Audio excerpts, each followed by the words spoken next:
स्वागत है आपका आपके YouTube channel mystery of times में।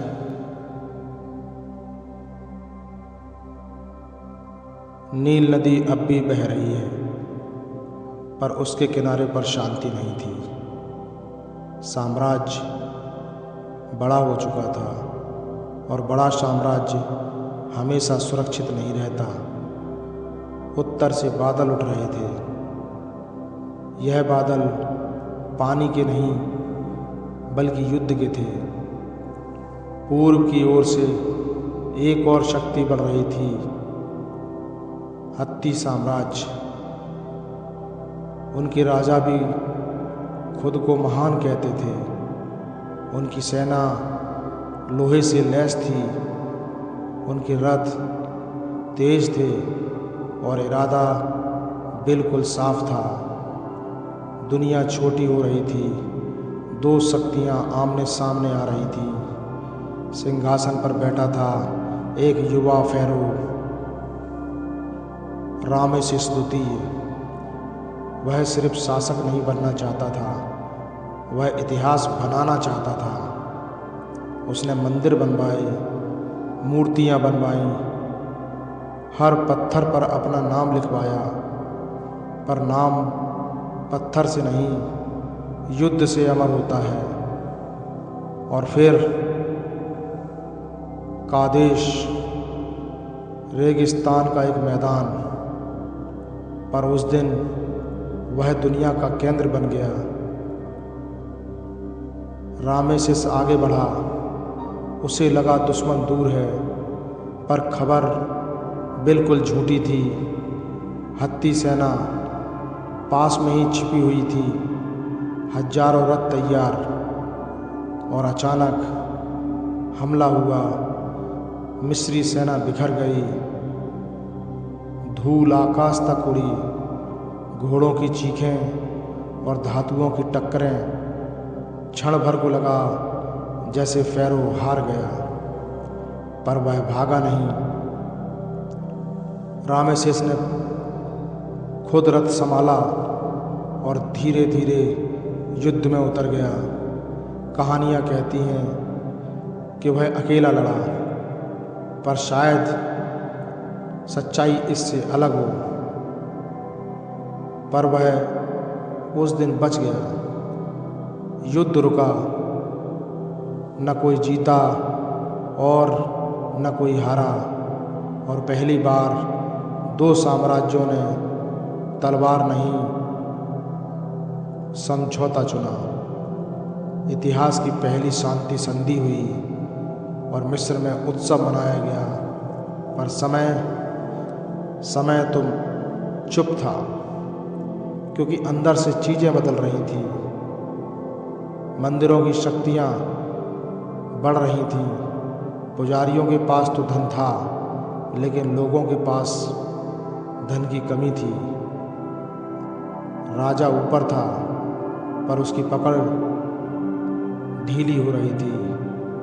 फिर आकाश बदला, मौसम बदले और नील का बहाव कम हो गया।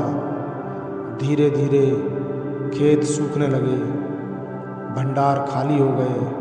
और जब पेट खाली हो तो देवता भी दूर लगते हैं।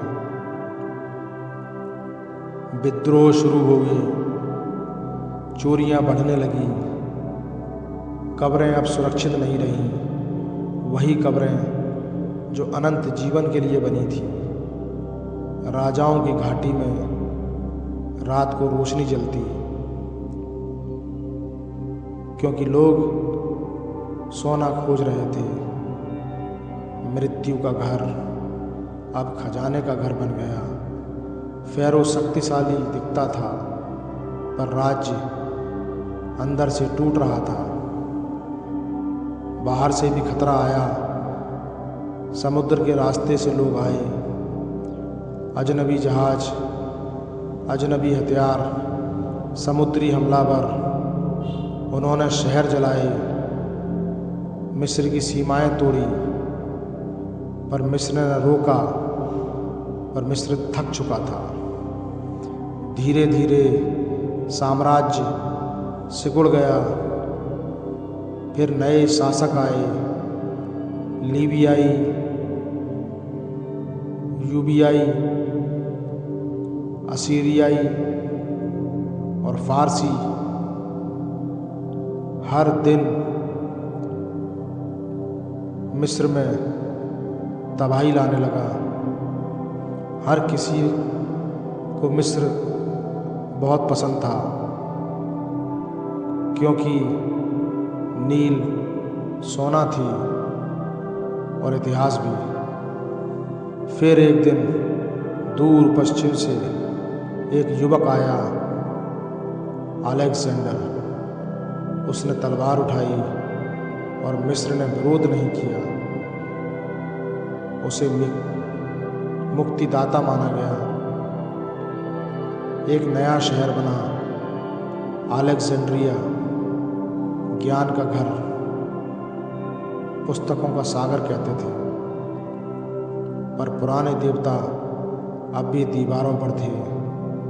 समय आगे बढ़ता रहा और फिर आई एक रानी, आखिरी महारानी, क्लियोपेट्रा। सुंदरता उसकी शक्ति नहीं थी, बुद्धि थी। उसने रोम से दोस्ती की, राज्य को बचाने के लिए। पर रोम दोस्त नहीं था। राजनीति गहरी थी और विश्वास भी कम था। इसलिए युद्ध हुआ। नाइल के देश का भाग्य अब उसके हाथ में नहीं था, क्योंकि क्लियोपेट्रा हार गई थी और उसके साथ एक युग खत्म हो गया, फ़राओ का युग। मंदिर खड़े रहे, उनके साथ पिरामिड भी खड़े रहे और रेत धीरे धीरे मिस्र पर तैरती रही। बस शासक बदल गए। मिस्र अब साम्राज्य नहीं, एक स्मृति बन गया। पर कहानी यहाँ खत्म नहीं हुई, क्योंकि पत्थर बोलते हैं और जो पत्थर बोलते हैं वे कभी मरते नहीं। रेत सब याद रखती है पर बोलती नहीं।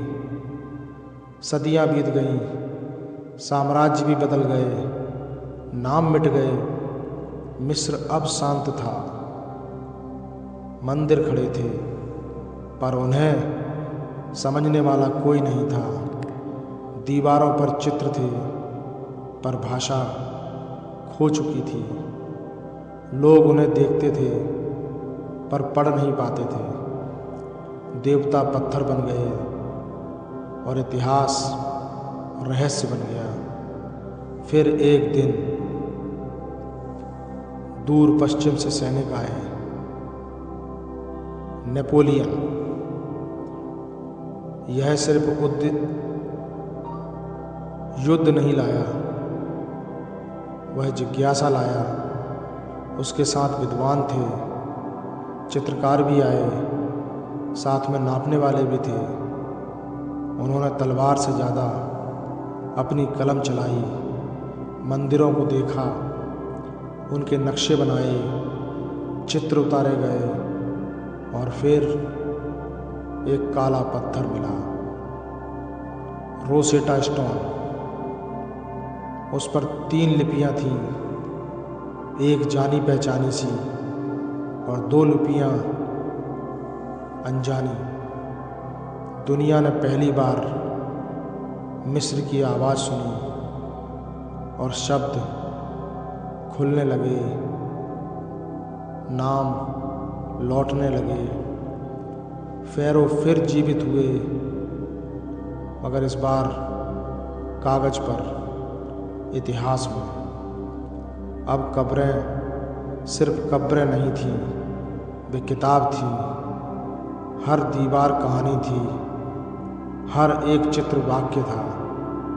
लोग दूर देशों से आने लगे। रेगिस्तान अब रहस्य का घर बन गया था। और फिर एक युवा खोजी आया, हावर्ड कार्टर। वह हार नहीं मानता था, सालों खोजता रहा। लोग थक गए, पैसा खत्म होने लगा, पर उसने कहा बस एक और मौका।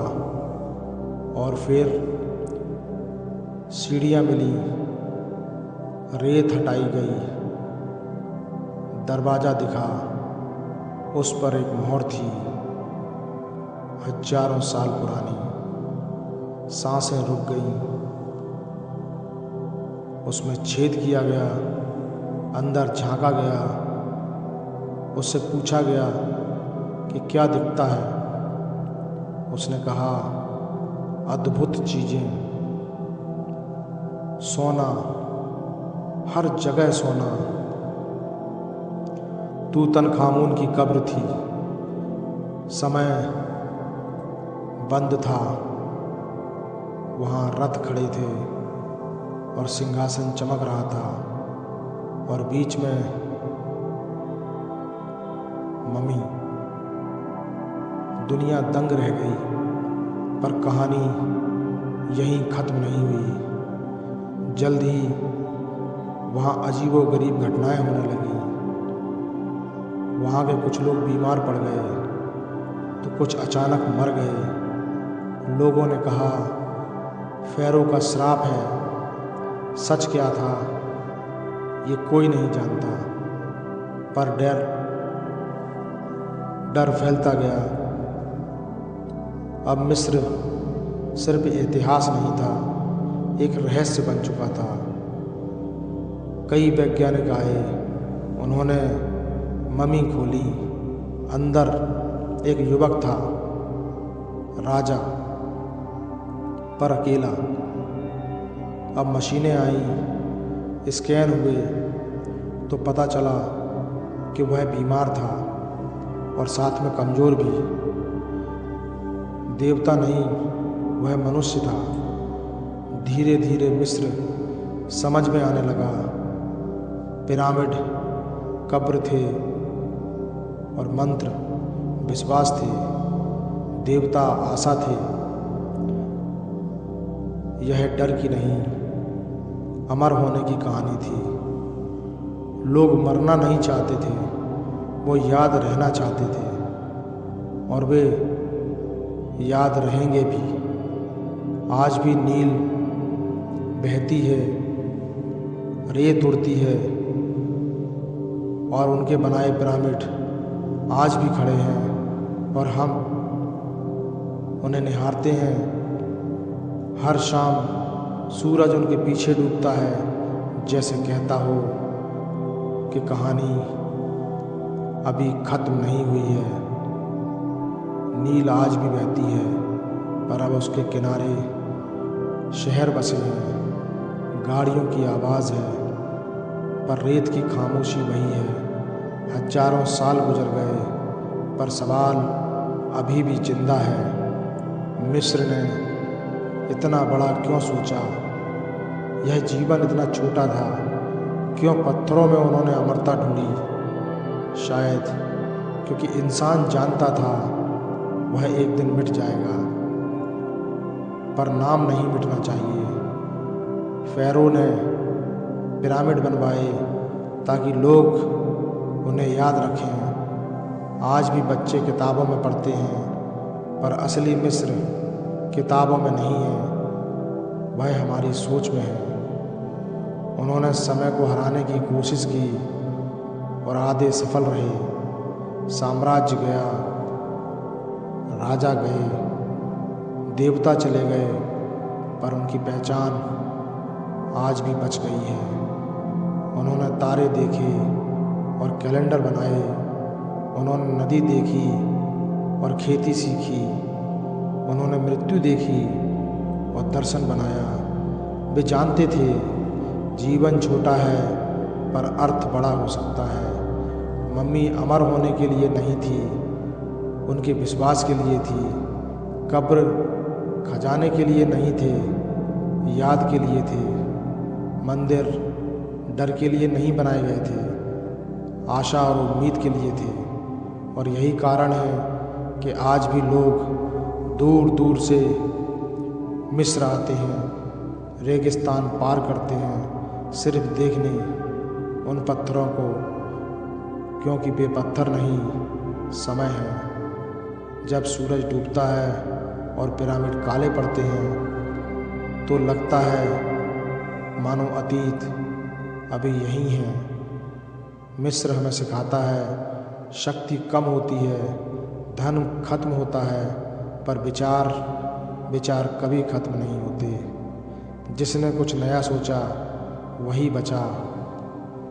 एक किसान का खेत, एक लेखक का शब्द, एक शिल्पी का पत्थर, सब इतिहास बन सकते हैं। और शायद इसीलिए हम आज भी पूछते हैं हम क्या छोड़कर जाएंगे, क्योंकि अंत सबका एक है पर कहानी अलग हो सकती है। मिस्र की कहानी ख़त्म हुई, वह हर उस इंसान में ज़िंदा है जो याद रहना चाहता है। अगर आपको यह यात्रा पसंद आई हो तो वीडियो को लाइक करें, चैनल को सब्सक्राइब करें और इसे शेयर ज़रूर करें, क्योंकि इतिहास सिर्फ बीतता नहीं है, हमें सीख भी देता है। और अगली कहानी में हम फिर किसी खोई हुई दुनिया से मुलाकात करेंगे। तब तक के लिए नमस्कार।